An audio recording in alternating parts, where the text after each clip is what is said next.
Ijara also, you can use Ijara, like I mentioned, to structure sukuk, because it's not only the issue of financing in a macro level or in some other aspect. You can also use it, since I've already given. What is Ijara sukuk issuance have been prominent in the global Islamic capital market, as we've been seeing. In other jurisdictions, they've been using Ijara, and out of 14 types of possible sukuk that has been identified by IOFI, 5 of these 14 actually are in relation to the Ijara. That is mean the physical Ijara asset, or the usufruct of the assets and services that may be provided in future, are all embedded into this particular 5 that IOFI has provided in standard Sharia standard 17, subsection 3.1 and 3.2. So far, all public sukuk issued in Nigerian are Ijara based. And that is why we said it is so prominent, especially here, of course, in Nigeria. We started with Osun State Sukuk, which came in 2013. It was Ijara Mausufa fil Dhimma, which is a forward lease to construct schools in all the local governments of the state. And then we also witnessed the federal government of Nigeria full sukuk issuances so far, 2017, 2018, 2020, and 2021. All of these ones are Ijara Mausufa fil Dhimma, which is the forward lease contract, and similar to that of the Osun State, because the routes are considered as non-existent, but they will be in existence within a period of time by the SPV, and SPV will lease it to the federal government, and federal government will be paying the rentals. We also witnessed the Family Homes Limited that came and raised 10 billion naira as a sukuk in order to continue their mandate of constructing the affordable houses, because they already have some houses available but not yet utilized and not encumbered. They use that as Ijara Muntahiya bi Tamlik, meaning they've sold the houses to the SPV, leased the houses back for 7 years, because between the first sales and the last sales, there will be 7 years. It is adequate time enough, in line with the IOFI standard 9, for it to transform into, for the asset to transform into another thing. So it is actually allowed Sharia wise, and therefore at the end of that particular 7 years, the family homes will buy back the houses from the SPV, that is indirectly from the investors. And of course, as Ijara Sukuk, institutional investors favor Ijara Sukuk due to some of its features. These features include fixed return. The pension fund administrators is now aware that if I invest in Ijara, I know exactly how much is going to come to me.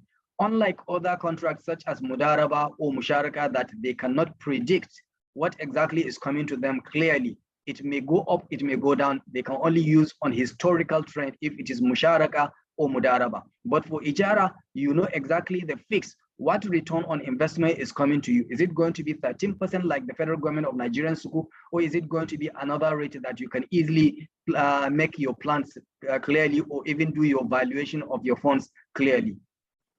It also allowed guarantee for the rental payments. So you can also request the lessee to give you guarantee. Therefore, you are covered with respect to that, because there are some contracts such as Musharaka, like I mentioned, like Mudaraba, Sharia-wise, it is not expected for a party to ask the other party to give him guarantee of his capital or guarantee of profit that will be earned from that particular venture. It's not allowed in Musharaka and Mudaraba. But in Ijara, it is allowed for you to request for guarantee to cover the rentals payment or to cover misuse of the Ijara asset by the lessee. And of course, another feature is that assets, as we know, belongs to the investor. That is the SPV as lessor, because we said Ijara, the asset legally belongs to the lessor until end of it. So at least they have confidence. The risk, the value at risk in such kind of instrument is less compared to even conventional, because you know you have the asset that you can always go back to in the event of any problem. Tradability is also permissible for Ijara, unlike if it is Murabaha, Salam, or istisna contract that is not allowed for tradability. For Ijara, it is allowed for the tradability. Therefore, the fund administrators the pension fund administrators, the institutional investors, the asset management companies, the banks that are all buying into the Ijara Sukuk can also trade on it and sell it if they want to sell it at any particular moment they want, as long as the platform is available and active for that tradability. Now, if we are to look at the Ijara Sukuk, for instance, structure quickly for us to understand, Ijara Sukuk structures for readily available physical asset that you can easily go to the shop and buy. For instance, either it is a house that is already built, is just a customer approach you and point that this is the house that I want to buy, or it is a vehicles, for instance. So I use actually the BRT buses at this stage. Assuming that we have Abuja Investment Company Limited, being an investment arm of the FCTA, they've decided to come to raise capital from the capital market in order to acquire BRT buses to salvage some hardships that the people are suffering with respect to transportation from one place to another. And of course, they know that since it is going to be commercially viable, people are going to be paying. They can use that particular cash flow from this particular BRT and be paying whatever obligations they're supposed to, and also have profit out of whatever they intend to do.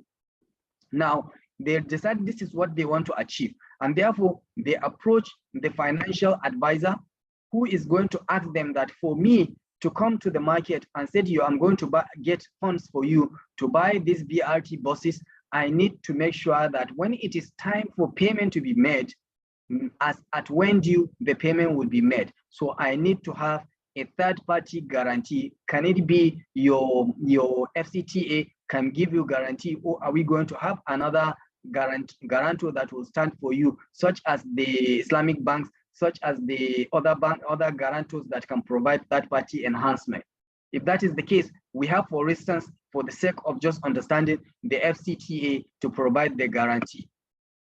Then, because the Abuja Investment Company Limited, even though it's limited, but it is also expected that it is related to the FCTA, which is the government and which is the Federal Capital Territory that is under the purview of Securities and Exchange Commission. Likewise, because it is Abuja Investment Company, they want actually the issuance to be successful, and as a result of that, they want the pension fund administrators to also key into it. For them to do that, therefore, whatever they are going to do, it has to be a public issuance. Therefore, this particular structure is meant for a public issuance of sukuk, not a private issuance.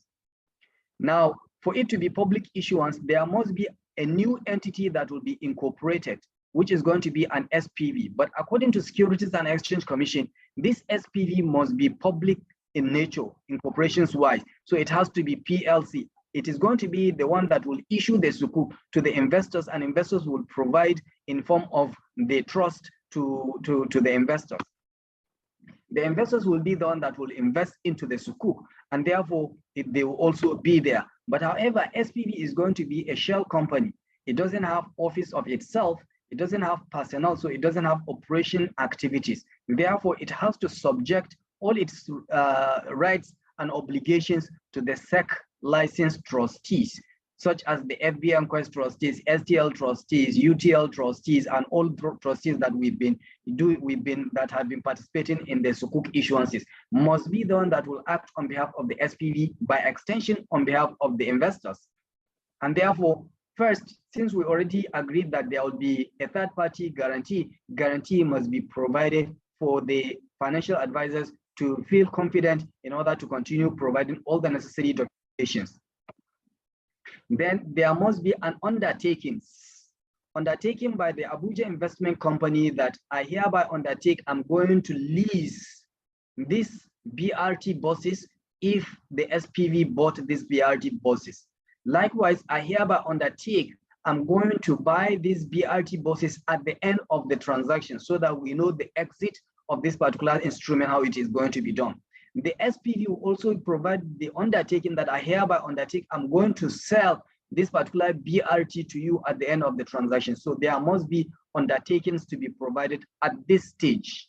However, the lease agreement is not supposed to be executed at this stage until actually there is assets owned by the SPV, unless if it is going to be structured as a forward lease contract. Then all the relevant documentations must be provided by the financial advisors and other stakeholders, that is the professional parties, such as declaration of trust, which is a trust deed, the prospectus, and all other relevant documents that will be filed with the Securities and Exchange Commission. Application will be filed with the SEC. SEC will review it in line with their own mode of review, but still SEC will subject the entire application to the Central Bank of Nigeria, because Central Bank of Nigeria has a body called FRES, Financial Regulations Advisory Council of Experts, that are usually given all the necessary review of the Sharia compliant instrument by the CBN or by some other regulators when this particular instrument are going public. Now, as a result of this documentations filing with the CBN will subject it to the FRES, and FRES will invite all the professional parties as well as Abuja Investment Company to deliberate on its Sharia compatibility to make sure that it is Sharia compliant. If it is Sharia compliant, then they will endorse and give their certification that really the instrument is Sharia compliant. So there is no public issuance of sukuk that can go out without going under this structure, under this particular way of review by the Sharia board of the central bank, that is the FRES. So assuming we already get the Sharia certification from the FRES, and SEC has also given their approval in terms of to go ahead for the necessary activities to be conducted, then we hit the market in order to raise the funds, get the proceed, and also issued the allotment certificate, either material in immaterial way, that is virtually through the alert. Then, of course, after the funds are already gotten by all the financial advisors and some other receiving agents, then they will remit this particular amount into the account that will be managed by the trustees. The trustees will be the one that will pay the vendors, BRT vendors that have been agreed, and all the necessary documentations in line with the invoices were already provided to Securities and Exchange Commission. And therefore, these are the payment of this particular BRT buses by the trustees to the vendor.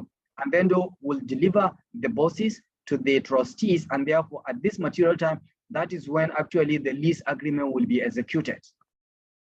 Then deliver the buses to the Abuja Investment Company, who will continue putting the buses on the roads and be making it commercial, getting all the necessary fare to be paid by the commuters. And then from that particular income, they will be paying their periodic rentals and of course purchase payment if agreed to be purchased periodically. Then from that, immediately if they pay into the account dedicated by the either trustees or the receiving or the registrars, then the payment will be made every period that has been agreed, such as biannually to the investors as at when due. This is how we can easily structure. And I have this particular structure to make it that not necessarily Abuja Investment Company, any organizations that wants to raise funds, either to acquire an asset that are readily available or asset that can be provided in the future through the sukuk proceed, can also use this particular structure as long as there are relevant enhancement related to that. And as far as it has gone through the Securities and Exchange Commission for major participation of the institutional investors such as PFAs into the instrument. Now, after all these 7 years down the line, if it is allowed to be for 7 years paying the rentals, if it is allowed to be, then the legal transfer of ownership will be from the trustees on behalf of the SPV to the Abuja Investment, and therefore all the residual of the buses will belong to the Abuja Investment, and we exit the entire instrument of the sukuk from the investors, and the investors will be paid all their relevant payment as at that time. This is how we can do that. Now, let's quickly look at the case study of the federal government of Nigeria that I mentioned. They came and used sukuk as all their sukuk they've done so far in four tranches, four series. First, federal government is the obligo, as we know, and they've decided to incorporate an SPV company to make it also a PLC wholly owned by the federal government of Nigeria, and they use Ijara Mausufa fil Dhimma to raise 150 billion, that is in 2020 structure with respect to this. We remember I also mentioned to you that federal government came in 2017 2018, 2020, and 2021. This one is specifically for 2020, but it is similar with respect to all the others, with very few immaterial changes that have been made from the structure actually. It is supposed to be, the tenure is actually for 7 years, and it is expected that federal government will be paying only rentals for all these 7 years. At the end of the 7 years, then they will pay a bullet payment of the entire 150 billion to take over the routes. Therefore, the usage of this particular proceed is construction of 44 routes, which has been earmarked, identified, and marked as where the Sukuk proceed has started as a route and where it has ended. Security, as we know, usually the federal government give security backed by the faith of the federal government of Nigeria whenever it is an instrument by the federal government of Nigeria. And the instrument has already been listed on the NGX as well as the FMDQ OTC platform of the exchanges. We should understand that when the offer was oversubscribed by 600 was subscribed by 669 billion as against 150 billion. Thus, more routes were added to absorb only 162.5 billion. Therefore, even though it is 150, but because of the oversubscription, the federal government decided to add more routes in order to absorb 162.5 billion out of this particular 669. So they had to reject or return or at least decline over $500 billion of this subscription. Now, the structure usually is federal government of Nigeria is in need of the funds in order to renovate the identified 44 routes.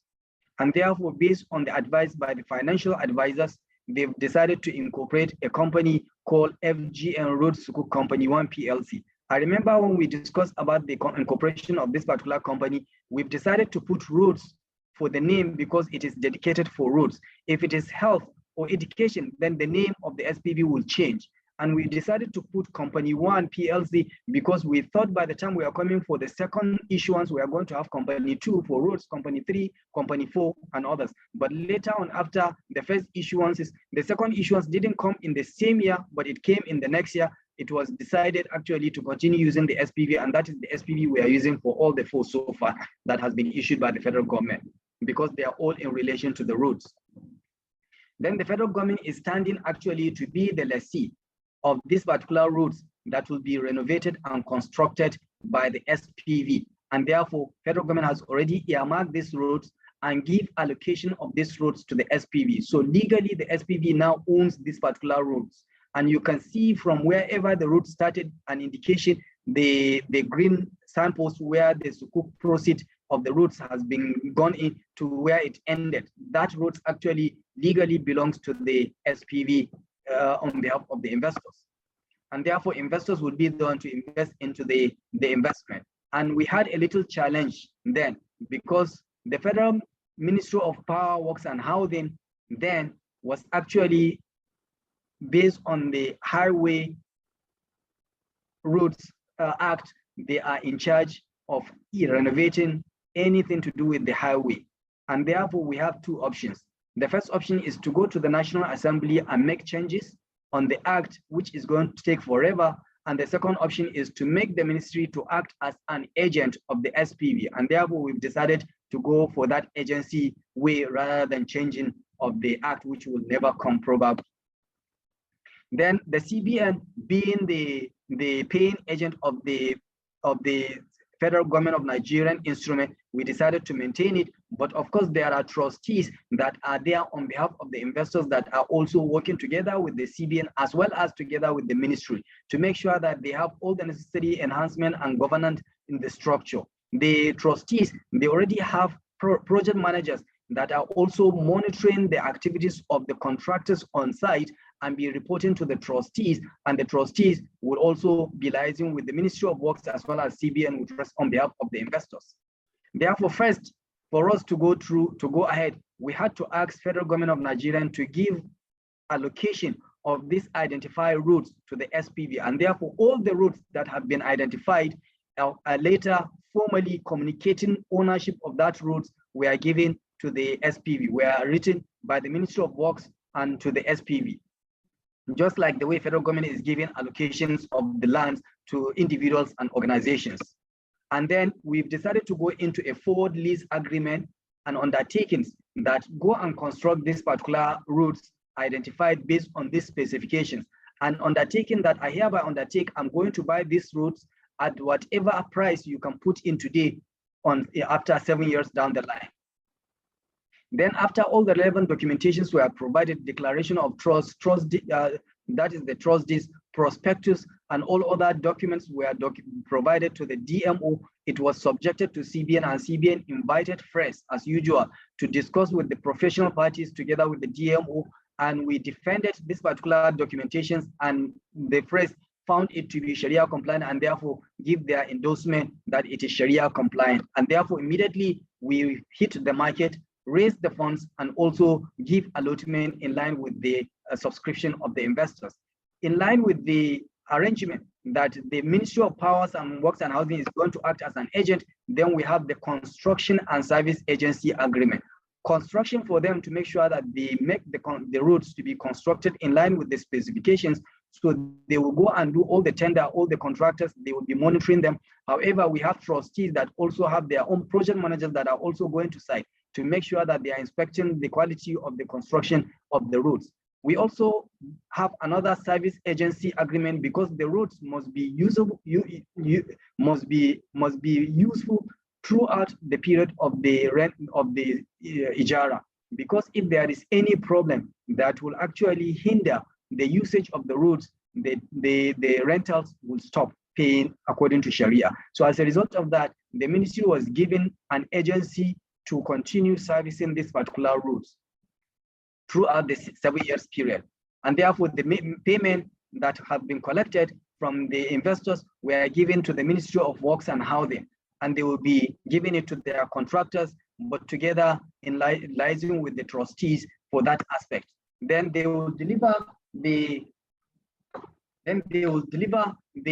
routes actually to the SPV because it belongs to the SPV, and then SPV will deliver the routes to the lessee in a forward lease contract as we have as the forward lease contract. Then the federal government now is the lessee with respect to these particular routes, and the federal government has two options.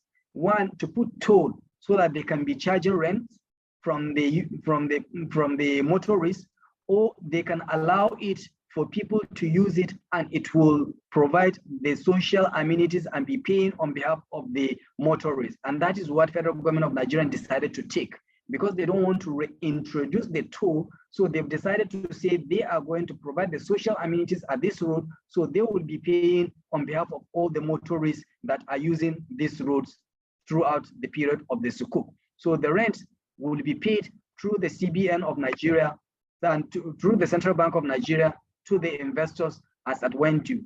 Biannually, every 6 months, payment is being made. This will continue for about 7 years.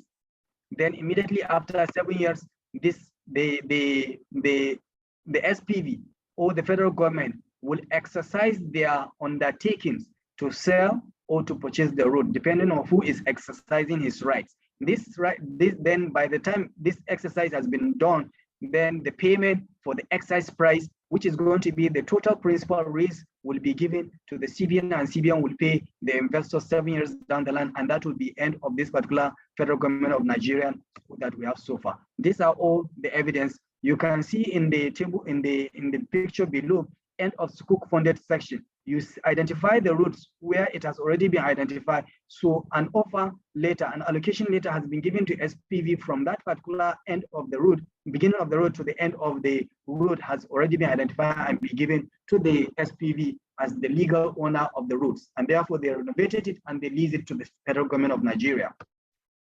Now quickly we go for another one, which is the family home sukuk that we have, which means the family homes, they already have existing houses they've constructed. They have other existing properties that they already have in their balance sheet, and they therefore try to excuse their cash that are locked in their balance sheet in order to continue providing the affordable houses they are doing. So they bundle the houses together and give it and sell it to the SPV, and then SPV lease it back to them for 7 years. Between that 7 years, it is allowed because it is going to change commercial and value of the houses in the next 7 years. And therefore, by the time it is after that 7 years, then they will sell it back to the family homes, and they will take their money and pay it to the investors. That is the structure we have. So family homes is actually acting on many capacity with respect to this structure. Here we go. Family homes as the seller of the portfolio of the properties that have already been identified. And SPV was incorporated as a PLC company in order to make it public. And that is why we have all the relevant investors, such as institutional investors like PFAs, that invested into it. In order to raise only 10 billion, we were able to raise 21 billion. We had to even decline the 11 billion and said we'll only go for 10 billion because that is what family homes is trying to get. There is another series 2 that is coming at the moment. I think very soon it will hit the market. Now, then we also have investors that are going to invest in the SPV so that SPV can use that proceed to purchase the portfolio of the houses and other properties from the family homes. Then family homes is going to act as a lessee so that they can lease these particular houses for 7 years. And then there is need for, since they are going to lease it, they are going to be paying rentals periodically. There is need to make sure that there is enhancement to make them to have a guarantee that they will be paying as at when due for the obligations on the rentals. And therefore, they stand also as a guarantor because they provided the ISPO, irrevocable standing payment order, that will be paid every month to the sinking fund account of the trustees every 6 months. Then that particular amount will accumulate and be paid to the investors. We also have them as service manager because if any storm blow off actually the roof, that particular house cannot be rent cannot be collected from that particular house. So they are given that service management agreement so that they can make sure that they are servicing all the relevant things that are major in terms of the impairment of the assets. And then at the end of 7 years, they are going to act as a buyer. So first, we have the ISPO as guarantee of the lease rentals from the family homes funds to the Scoop investors. Then Scoop investors, after getting all the necessary approval from Financial Regulations Advisory Council of Experts and other documentations and SEC approval, then we went to the market and raised the funds and gave the evidence of the subscription to the investors. We utilize these particular funds and as SPV to pay the considerations of all the portfolio from the family homes, and meaning immediately family homes take this consideration, they can turn back and continue building more affordable houses they want to do. While they sell the portfolio to the SPV, and therefore from this material time, the portfolio belongs to the SPV. And therefore SPV lease it back to the family homes for 7 years. Between that 7 years, it is expected that the economic and commercial value of the houses must have transformed. So it is away from buy or ina that we usually know with respect to sell and buy back. Appointed family homes as a manager to continue servicing the assets. Then every month they pay into a sinking fund account that is being managed by the trustees who is acting on behalf of the SPV. And then if by the end of 6 months, the reimbursement to the family homes will be made based on what they provided as servicing the assets. And then the residual, which is exactly the rentals expected, will go to the investors every 6 months. And this will continue for 7 years. After 7 years, then the family homes will act as a buyer to buy the houses from the SPV in line with the IOFIS Sharia Standard 9, subsection 8.5.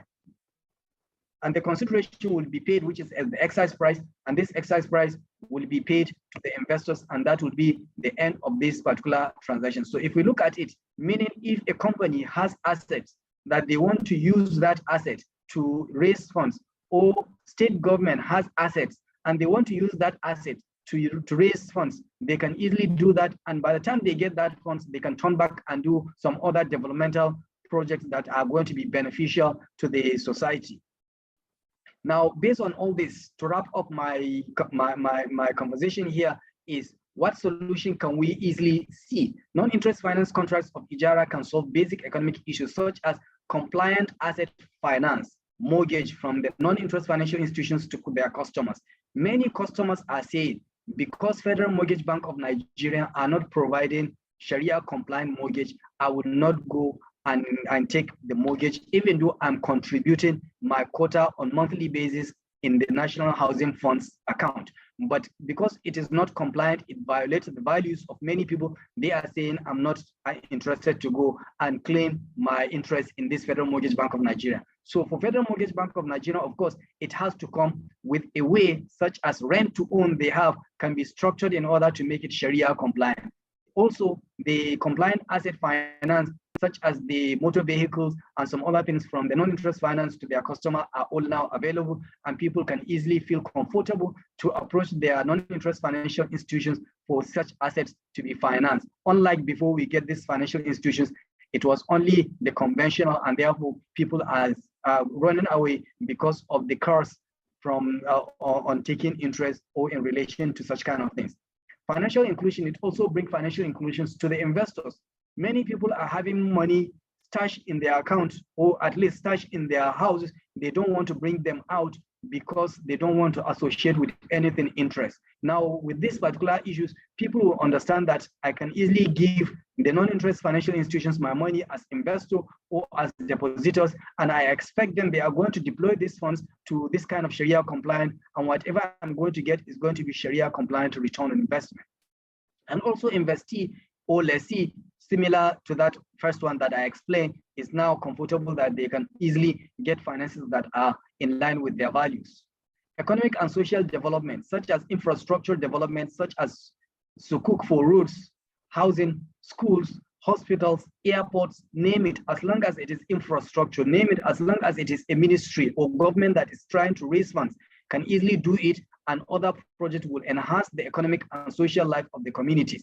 It has a multiplier effect where construction roads alone in a particular community, passing there will make their life so easy to the extent they can commute their agricultural produce from one place to another easily, and it will also create a lot of commercial activities, so it can easily create commercial hub around such kind of routes that are being constructed. Even while during construction, there is also multiplier effect for how it is going to be constructed. Many people are going to be employed and take out of their poverty level. Housing, just like demonstrated by the federal, by the family homes housing, we also know that we can easily have such kind of things. Schools, demonstrated by the Osun State, also there's constructed schools, and they are also part of the key people, key government, state government that are actually at the moment having high return in terms of their necessary results because of the school. Hospitals, airports, name it, you can all have this particular infrastructure to be built by using Ijara Sukuk, for instance. Ijara Sukuk also attract investment from institutional investors such as pension fund administrators and foreign direct investment if Sukuk is issued through Ijara contract, because they know that now they can predict how much I'm going to get. They can predict that this particular asset now is already mine because I'm the lessor. They know exactly what they can plan for, so they can easily have easy access to come as long as it complies with their regulatory requirements that will make them to come and invest into it.